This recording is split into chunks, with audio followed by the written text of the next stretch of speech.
He pulled the blanket back gently, and that's when I saw it, an old photograph of me, tucked beneath his pillow like a secret never meant to be discovered.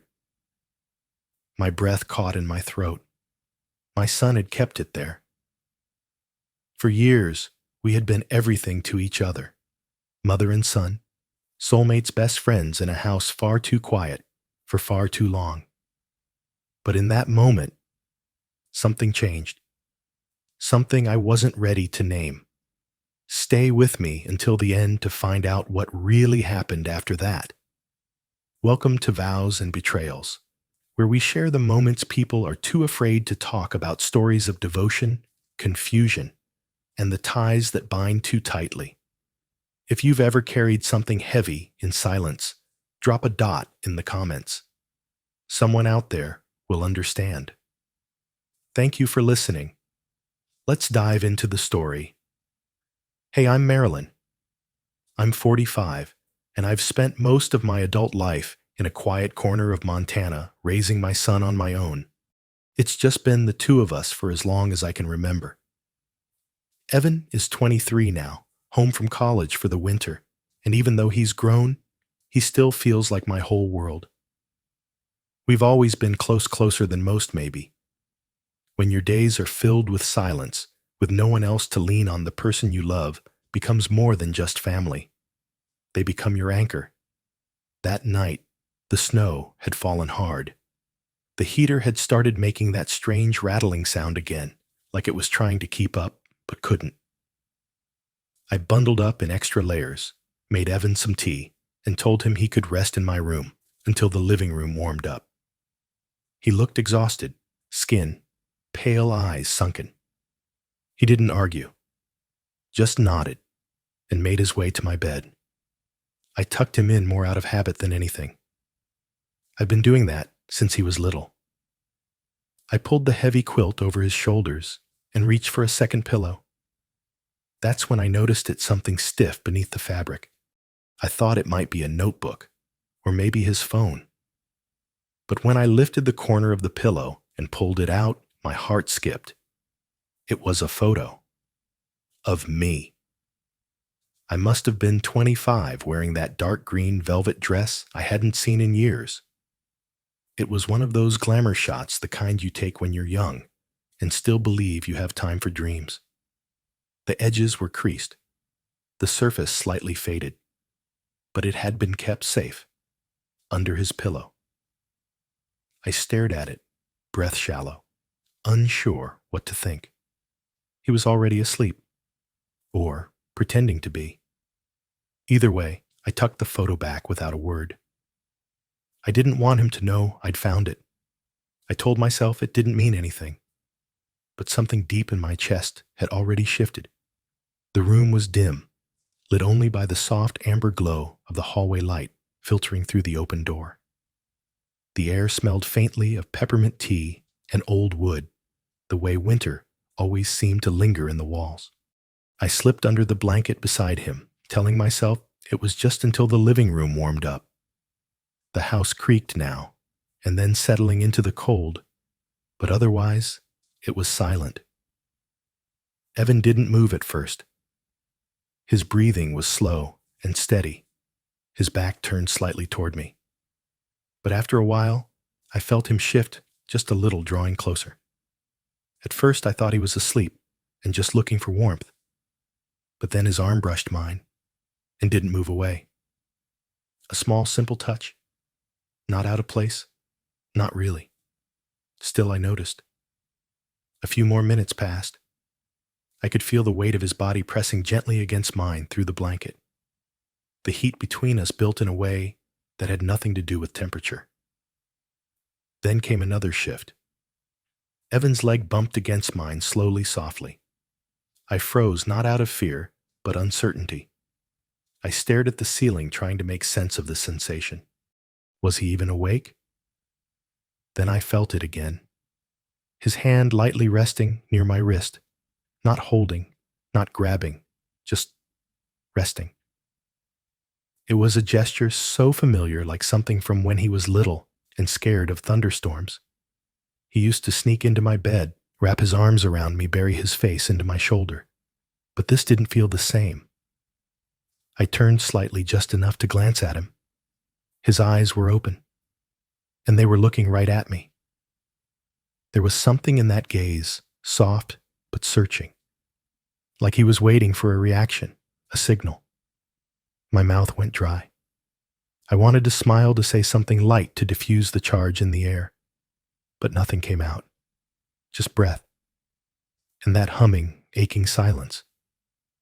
I closed my eyes, and suddenly, memory came rushing back. One winter night, years ago.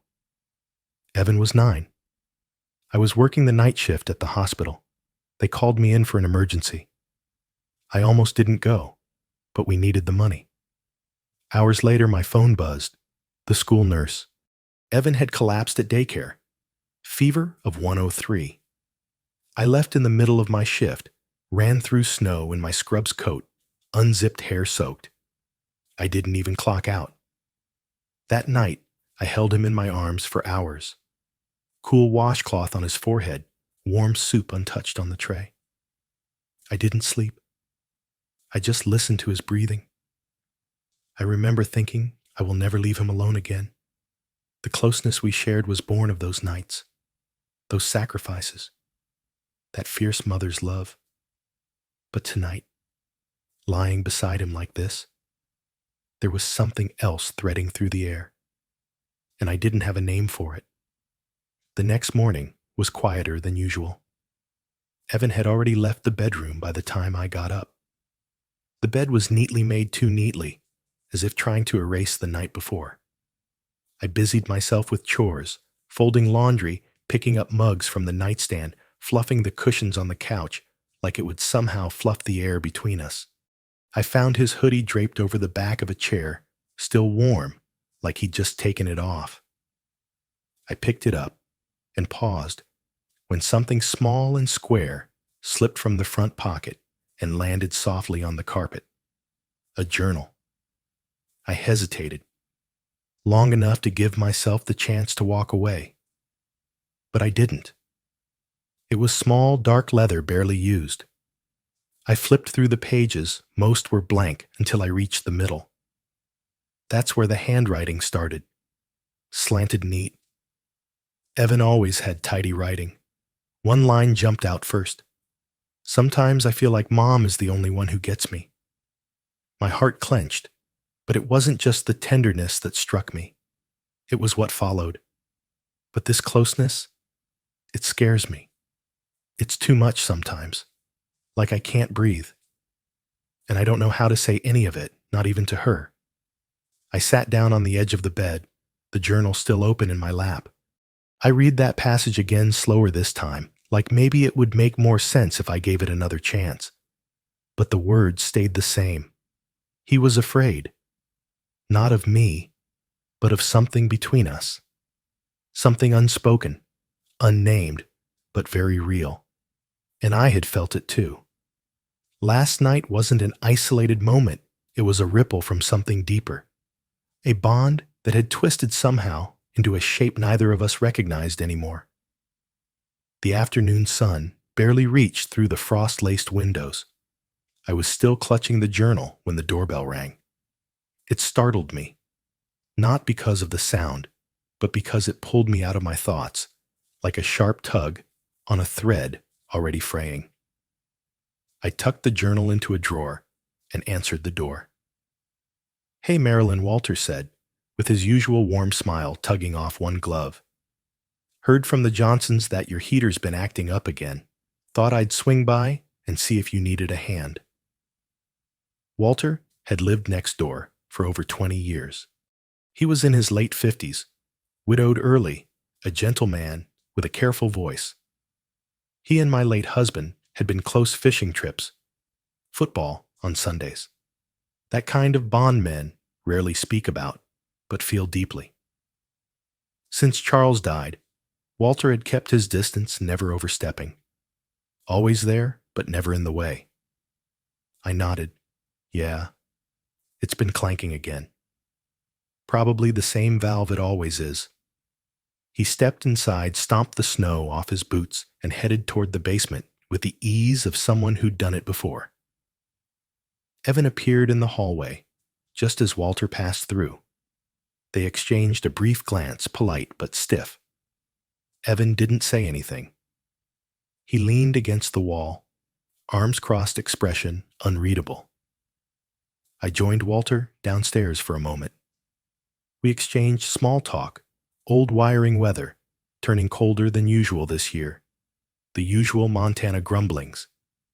But the whole time, I could feel Evan's presence upstairs like static, watching, listening. Back up in the kitchen, I poured Walter some coffee. We sat at the table, steam curling in the space between us. So Walter said slowly, eyes fixed on his mug, "How's Evan doing?" The way he said it, it wasn't just small talk. "He's quiet," I replied, stirring cream into my cup. Walter nodded, then looked up at me. There was a weight behind his gaze, like he wanted to say more.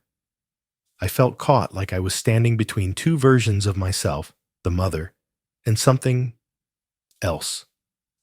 Evan's stare from the hallway still lingered in my mind. And Walter? He knew something. He didn't say it. But I could see it in his eyes. It was just past 7 when Walter came back the next evening.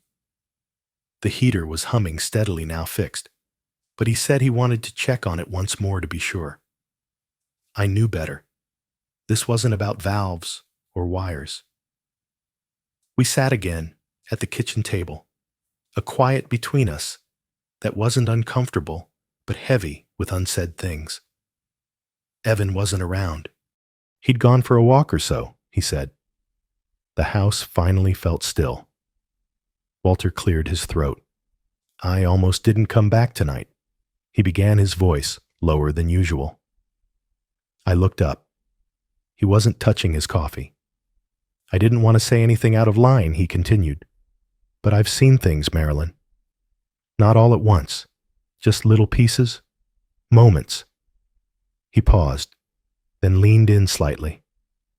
"I think you know what I mean." I swallowed. The silence between us throbbed like a wound we both had been pretending didn't exist. "I'm not judging," he added quickly. "God knows I'm not. I've lost someone too. I know what loneliness does." He looked down, fingers tracing the edge of the mug. Then he said quietly, "You've always been strong. But I've seen how he looks at you. I've seen the way you carry that weight alone." I didn't respond. I couldn't. "I care about you," he finished. "Always have. But I stepped aside because you had your hands full. And because maybe part of me knew you wouldn't let anyone else in." His words didn't accuse. They simply landed, gently but undeniably. Walter had seen it, the tension, the confusion, and maybe even the danger. Evan came home just after Walter left. He didn't ask who had been here. He didn't have to. The quiet that filled the house was different now, no longer the silence of avoidance, but the silence that comes right before something important is said. He stood in the hallway, looking at me like he was waiting for permission. I nodded toward the couch. He sat down first. I followed, but kept a small space between us. Neither of us spoke right away. Then softly, he said, "I saw you with Walter." I took a breath, careful. "Yeah." He stopped by to check on the heater. Evan nodded. Then after a moment, "I don't like the way he looks at you." That landed like a stone between us. "Evan," I said gently, "he's an old friend. He's been around a long time." "I know. That's the problem." His voice cracked, not angry, but raw. He looked down at his hands. "I don't know what's happening to me. I feel like you're all I've got. And when I see someone else getting close to you, it makes me feel like I'm disappearing." I leaned forward, heart tight. "I know you feel that way," I said. "But I can't be the only place you turn. That's not fair to you. Or to me." He blinked quickly. jaw tight. Then he whispered, "I don't want to lose you." "You won't," I said. "But we have to make space so we can both breathe again." He nodded slowly, eyes glassy, but understanding in them. For the first time in days, I felt a soft shift, like we were finally standing on the same ground again. Not as a boy and the mother who had raised him, but as two people learning how to let go without falling apart. A few days passed. Not everything was solved, not right away, but something had softened between us. The air felt lighter, like we were no longer guarding ourselves in the same way. I started seeing a therapist, quietly, without fanfare. Just once a week to untangle the knots I hadn't even known were there. We talked about grief, about boundaries, about the loneliness that sometimes builds so gradually you don't realize it's smothering you until someone else walks into the room and you flinch. I didn't tell Evan right away, but when I finally did, he didn't seem surprised. He just nodded and said, "I think that's good, Mom." Evan began making plans to return to campus. He'd found a winter housing program and said he was ready to be back on his own for a while. I supported him quietly, proud, quietly sad. We started talking about normal things again, laundry groceries shows on Netflix. But there was more space between our words now. Not empty space. Healthy space. The night before he left, he gave me a long hug in the kitchen. Not desperate, not confused, just warm.